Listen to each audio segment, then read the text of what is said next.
Hi there. Good morning. We're doing some of our spiritual reading with you all today. Okay, Want to start? sure. So the topic of today's spiritual reading is a lifetime process. We were having trouble with personal relationships. We couldn't control our emotional natures. We were a prey to misery and depression. We couldn't make a living. We had a feeling of uselessness. We were full of fear. We were unhappy. We couldn't seem to be of real help to other people. These words remind me that I have more problems than alcohol. That alcohol is only a symptom of a more pervasive disease. When I stopped drinking, I began a lifetime process of recovery. I like that, lifetime process of recovery. From unruly emotions, painful relationships, and unmanageable situations. This process was too much for most of us without help from a higher power and our friends in the fellowship. When I began working the process, many of these tangled threads unraveled, and little by little, the most broken places of my life straightened out. Me too. One day at a time, almost imperceptibly, I healed. Like a thermostat being turned down, my fears diminished. I began to experience moments of contentment. My emotions became less volatile. I am now, once again, a part of the human family. Holy mackerel, huh? Right? That's a good one. What'd you hear? So from this, I felt myself relating to a lot of it. You know, I didn't know that I was actually beginning a process of healing until maybe about 5 years ago. When I first met you, that was about the time that I started to become conscious and aware of it. You know, before that, it was very much, you know, I was a prey to misery, depression, feeling uselessness, fear, unhappiness. You know, I was definitely living in those realms before. And I think when I slowly began to realize how, you know, the process of healing has to come from within, you know? And when you start to see the veils of self-denial drop bit by bit, and with a program of some spirituality, you know, to guide you, it kind of helps to almost wipe the lens clean. Ah, that's a good way to put it. I like that. You know what I mean? Yeah. So that took a lot, like I mean, it's still going on. It's definitely a lifetime process, and it took time for, you know, the cloth to polish my glasses, so to speak, you know, with Sure. with each revelation, with each truth, with each, you know, defect of myself that I was willing to acknowledge, and then realize, you know, that it's a choice. What's a choice? I could react the way I used to. I could, you know, be volatile with my emotions. Even experiencing moments of contentment, you know.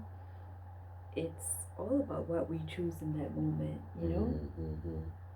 And it is offered to us at any given opportunity. It's whether we choose to take it or take the other option, which may not be contentment, you know. Yeah.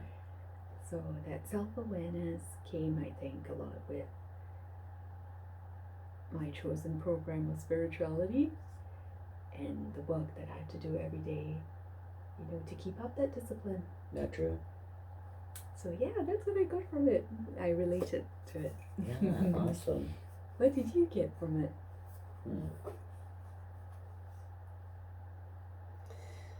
When it says we were having trouble with personal relationships, we couldn't control our emotional natures, I confused an emotional nature with an emotional reaction. So, back in my 20s and 30s, anger would come up and out. Yeah. There was no filter, there was no delay. I thought it, I said it, oh shit. Basically, right? Right? It's done. It's done. It's done. And then guilt and remorse took over because I couldn't take it back. I had to look in the face of that person I loved who I hurt. And I justified harming strangers, thinking, well, they. And when I said, well, they, it almost said that my emotional state was conditional on the behavior of others. Because it really was in my 20s and 30s. Where by continuing, and I struggle with spiritual practices too, because they talk about God or goddess or, whatever source, and I resisted because I felt they were all containing and directional giving, like patriarchal, you must. Yeah. And I'm like, God bless, I shall not. I'm not going to whatever someone tells me to do. And that defiance meant I was defiant against things that were good for me as well. I couldn't differentiate between personal power and higher power. And when I restructured that thought in my head that instead of a higher power, meaning control, I said, okay, what if higher power is love and balance and kindness? Could I believe in those principles? Could I believe in those concepts? Yeah. And when I applied those, I really struggled applying them to myself. I could be kinder to those I love. I could be more patient with those I love. Yet I really struggled having any self-compassion. I held myself up to higher standards in a lot of ways, which, kept me very lonely. I could tell you what I thought. But I wasn't going to tell you what I felt. That's the difference. Right? And the feeling world seems to be more fluid and ethereal. Where thinking oftentimes is linear. Yeah. And sometimes those linear lines run in circles and become spider webs of entanglement. Well, he did this, she said that, the whole litany of wrongs. Right. Where if I cracked my head into the wall and I forgot my whole past, what would I have any resentment for today? Tripping on a rug, stupid rug, whatever, something like that. But it would be a daily affair. Yeah. Instead of a lingering affair. And I'm starting to see, thank God it's a lifetime of recovery. And that I need to acknowledge that other people are on their same path of recovery. Whether it's alcohol or anything else, it could be recovery from past relationships. We are all recovering. Yeah, recovering from negative approaches, past abuse. Right. Whatever that looks like. And then I think time kind of reveals a lot. And yet none of us have patience for time. Right? We want it all yesterday, whatever it is. Right. And yet today, I think probably because I'm on the flip side of the hourglass, right? Like, let's say you get, 75 years. Okay. Right? So it's top heavy when you're first born. When you're 35, half is gone and you kind of like reevaluate your life. Well, when you're in the bottom grains, you're like, gosh, I don't want to waste what little sand I have left on things I can't change anyway. Like, why stress myself over it? So to me, time has become precious. Yes. Time with you, time with the kids, time with the grandkids, time with my friends, time with our friends. Time with all the family we have around the globe. I mean, that means more to me than any accumulated item. Yeah. Right? It's true. Yeah. And so today I focus on what I'm thankful for. Mm-hmm. You know, growing up as a kid, I think most of us thought, God, if I could just have one person that I could really talk to, right? The dirty, the ugly, the twisted, the pretty, all of it, and still be loved. And I think most of us were afraid to take that risk, fearing rejection, because we rejected ourselves. Right, that's so true. You know? We did reject ourselves first, isn't it? Yeah. Before anyone else could. That is so key, and then we undo everything leading up to the final moment of us undoing that initial self-rejection. Yeah. And then self-destruction. As well. You know, drinking, drugging, all that stuff in my 20s and early 30s. Mm-hmm. I warped a lot of relationships. You know, we forget when we drink or drug or chase, pursuit, sex, gambling, shopping, whatever the distractory endeavor is. It's the symptom which creates its own cause of problems. It's not the original cause. I had problems before I drank. I had problems before I drugged. The drinking and drugging just exacerbated my problems and my character defects and shrunk whatever was good in me. Yeah. Because I was anesthetized. Mm-hmm. You know, whenever we pursue something beyond its intended measure,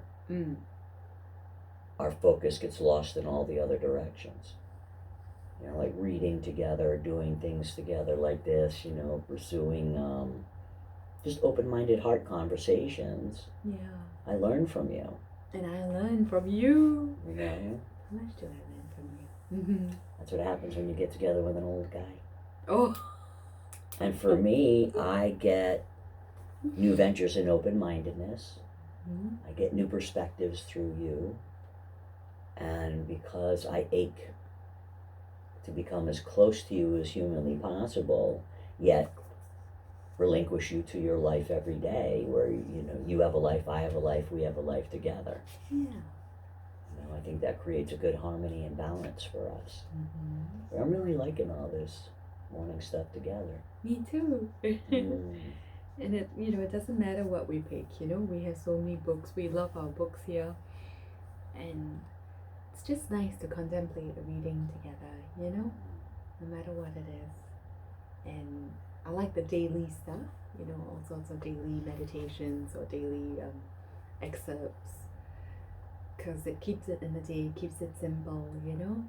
It's not like a big, thick book that you're trying to get through, you know, bit by bit. It's just something nice to stop and look at some point during the day. Right, that's true. Mm-hmm. That's true. Anything else you can think of for today? Well, did we do another reading or? Whatever you'd like. I have another little book here that I'd like to look at. Okay.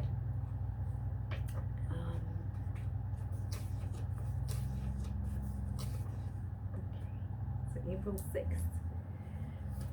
Treat your friends as you do your pictures and place them in their best light. Taking our friends and loved ones for granted, expecting perfection from them in every instance, greatly lessens the value we have in one another's lives. Being hard on those closest to us may relieve some of the tension we feel about our own imperfections, but it creates another tension, one that may result in our friends leaving us behind. We need the reminder perhaps that our friends are special to our growth. Our paths have crossed with reason.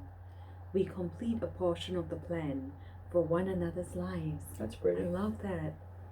And for such gifts we need to offer gratitude. Each of us is endowed with many qualities, some more enhancing than others. It is our hope surely that our lesser qualities will be ignored. We must do likewise for our friends.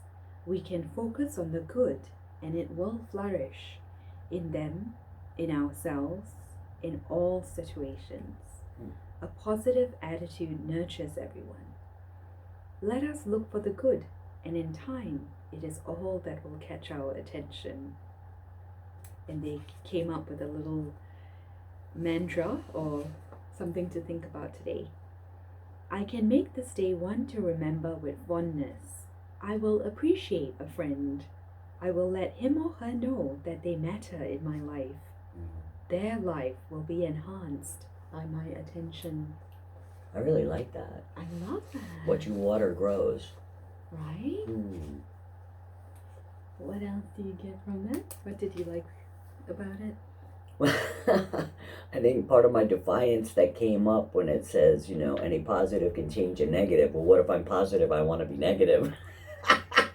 Well, Because you know what I mean. That person, place, or thing that, is like a hair across the ass, we'll say, and just the sight of them, you're like, ugh. So part of what I've had to do for that is recognize that pull towards negativity, and then I'll like say a prayer, help me to treat them as the kindest person I can in the room, or help me to say something sincere, honest, and loving to them. Oops. Something that's going to enhance, because even the people who I've had a negative encounter with, no one, not everyone else on the planet is having that same encounter. Yeah. If I remove me from the situation, does the problem go away? If it does, then I'm the problem. I'm the problem. That's true, huh? Right? So most people or concepts or things I've had issues with, it's because I personally have taken a stance that isn't loving and kind. It seems to be. Certain political factions or religious groups, I can look at one member and judge the whole group, but that's not the truth. The truth is, the sum of all is always greater than any individual, yet every individual is a representative.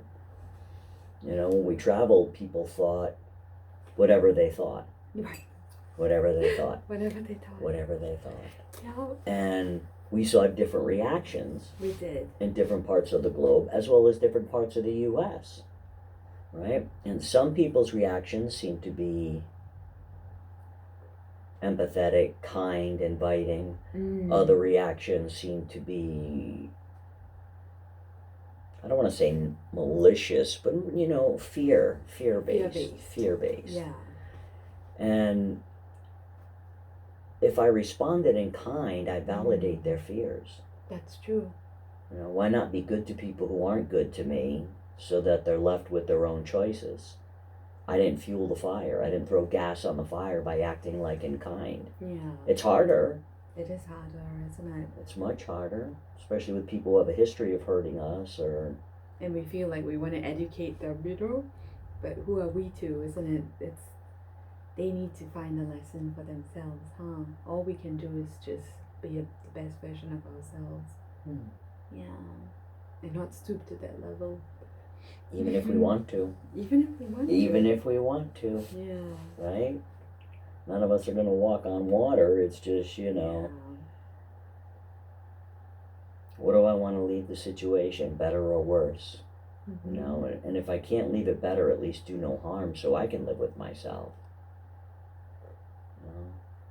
In the end, when I'm laying in my bed at night and you're sleeping, right? You're on your bed and you're sleeping, same bed, but, the bed of sleep.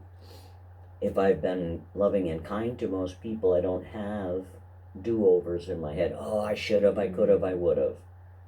Instead, I'm like, how nice that I, how nice that we. And you get to relive those moments. In a way. True. When you reflect on them, you go through those emotions you felt, and doing that little mini inventory at the end of the day. What did I do well? What could I improve? And then start the day with, help me to be a kinder person than I was yesterday. Works better for me versus help me to get money, job, security, stability, whatever the illusion is. In the last hours of our lives, nobody's going to care where we worked. Nobody's going to care what we owned. No. And no one's going to care, what we obtained in life. We'll be remembered for what we gave. Right. Not what we took. Oh, Who and, we were as people, you know?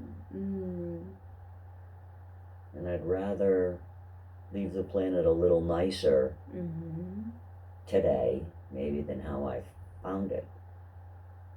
Plant some seeds. Watch them grow. Ah. I like a lot about how they actually say, you know, like, you know, with social media, we end up going through a page and then we like many people's things, you know, and it's like it's like ticking off a list, you know, you go through everything, and but you know, how often do we stop at someone's page, someone's anything, or even dropping them a message or an email or a phone call? Just one person, you know, like I like that. Shall we pick someone today? It makes me feel like doing that every Okay. day, you know, like Alright. I need to pick someone every day Alright. to reach out to and just say hi, and they get that attention directly, you know. Yeah, I think we get lost with that with social media sometimes. We can. I think that's why I like to shut off my phone. Like, people can't fathom that, but you know, like right now my phone's on airplane mode because I want to be with you. And whoever I spend, when I'm one-on-one with somebody, Yeah, 99% of the time I shut off my phone. that's true. He does that. You know? I can verify. But it's nice. It's such a thoughtful act. When you go to dinner and stuff, I never see you with a phone out. Or back in the day when we could go to dinner. Yeah, true. Now it's gonna be remember when we used to? And I think it's important because so many of us are housebound. Yeah. Where before we thought that was the elderly or the infirmed. We thought it was everyone else. And now that everyone else is in the same boat, I think I'm going to call 3 people before lunch. Wow. How about you? That's a goal, isn't it? Why not? I'm going to reach out to one person today. Okay. And try and do that maybe for the week, you know? Every Yeah. day just reach out to one person. Yeah. And let that be the focus for that moment or Yeah. however long, but you know? That sounds good. Yeah. Shall we start the rest of our day with that in mind? Yeah, I think we should. All right. Well, thank you for joining us. It's been nice chatting. And we'll talk to you all again soon. Bye.